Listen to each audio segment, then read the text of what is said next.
Designers Cosmetics. I'm going to share some tips and tricks with you today on doing a beautiful smoky evening eye makeup. And Christine is my model. I've already done some prep work on her skin using the Skin Nourish and Prime, which is a lovely serum primer.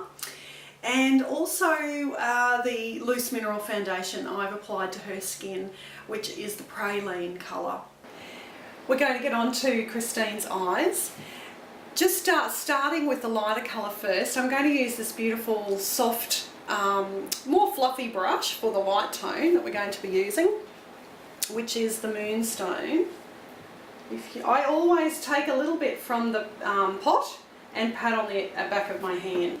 This one we're pressing into the inner of the eye, across the lid to about 2/3 of the way. This is a nice, it's got a tiny little bit of sparkle in it, not overly shiny. With our mid-tone eyeshadow, I'm using not quite as fluffy a brush. It's a little bit firmer so we can control the contour. So this is going into the crease of the eye.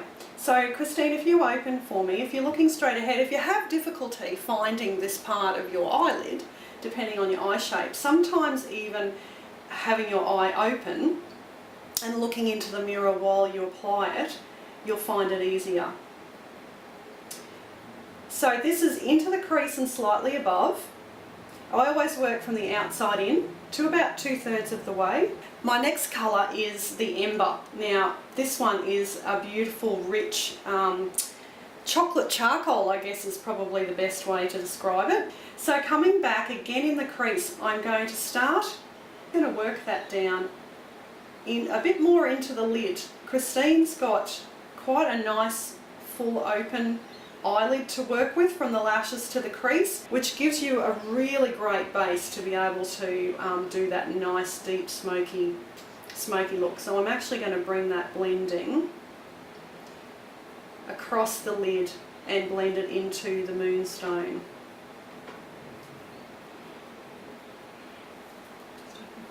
And I think we can go even darker. Now to do that, you wet your brush. The minerals work beautifully with with water.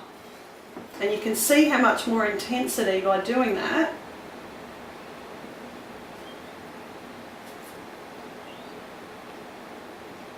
I'm working that down into Christine's lashes, and you may not even need to use an eyeliner.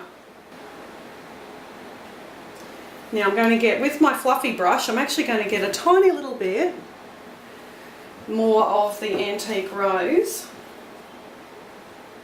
just to blend across the edge of the Ember and into the corner of her eye. It's kind of an arc. I'm coming in now with some liquid eyeliner, and you just start really close to the lashes, just very fine on the inner of the eye, just little gentle sweeps, and then as you get toward the end of the lashes, I usually work from outside back in towards the lashes to get that little bit of a flick. With this little angled brush now, I'm going to do some shadow just underneath Christine's eye rather than eyeliner, because I want that really nice smoky look. So I'm going to wet the brush, a little bit of the Ember that we used on Christine's eye before. Just following the lash line, I'm just doing that nice smudgy, smoky look, and then as you get towards the inner of the eye, it just becomes thinner to almost nothing. Now it's time for some mascara. Just rolling your wand, sort of do a little jiggle and rolling it from the base of the lashes towards the ends.